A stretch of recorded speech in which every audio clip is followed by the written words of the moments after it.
I still remember my college days like they were just yesterday. The laughter, the late night study sessions, and of course, my friend, Ananya. I was from Delhi, and Ananya was from Bangalore, a city known for its tech industry and unpredictable rains. She had lived there all her life, while I was still adapting to the new place and culture. We became friends quickly, but one thing about her never changed: her endless complaints.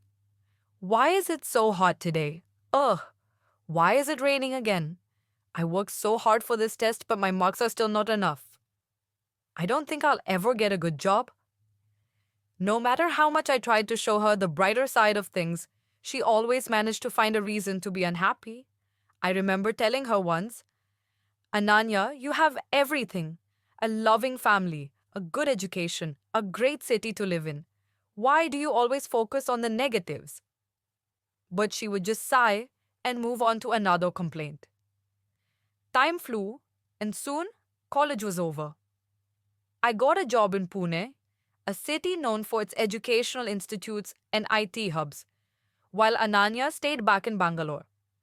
Life got busy, and like most college friendships, our conversations became occasional texts, then rare messages, and finally silence. 5 years passed.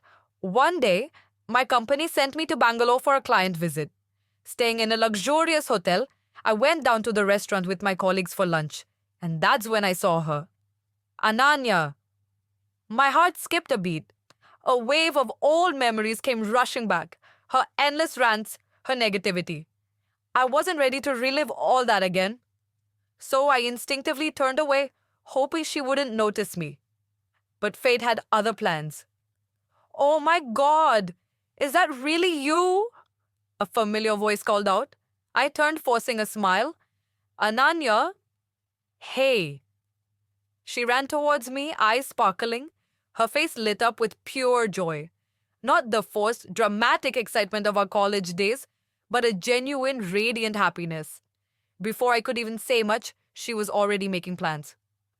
We have to catch up. When are you free? I fumbled for excuses. Uh, Actually, I have meetings. I might get late. It's a hectic schedule. But she didn't let go. No problem. Even if it's late, even if it's just for a little while, let's meet. There was something different about her, something I couldn't quite put my finger on. So, reluctantly, I agreed. That evening, when we met, I was bracing myself for the usual complaints. But what I got instead was a completely different person. Ananya was full of energy, full of positivity. She talked about her job, her life, and even her daily struggles with a smile. I couldn't hold back my curiosity any longer. Ananya, how? How did you change so much?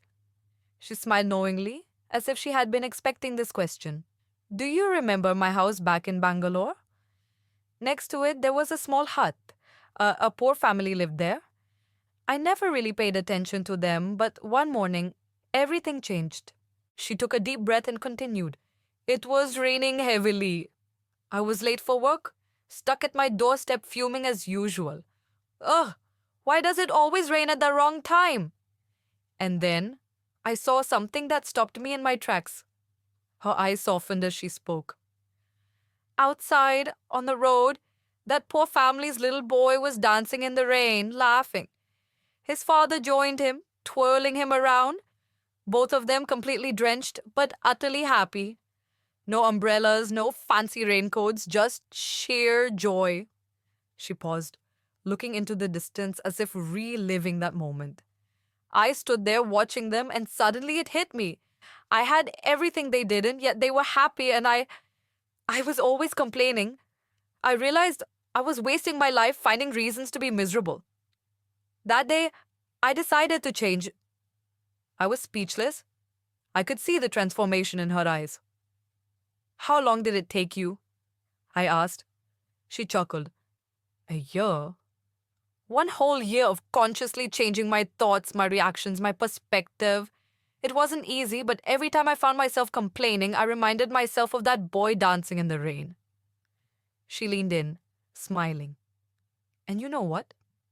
That family gave me more than just a lesson. Every evening, I started sharing my extra food with them.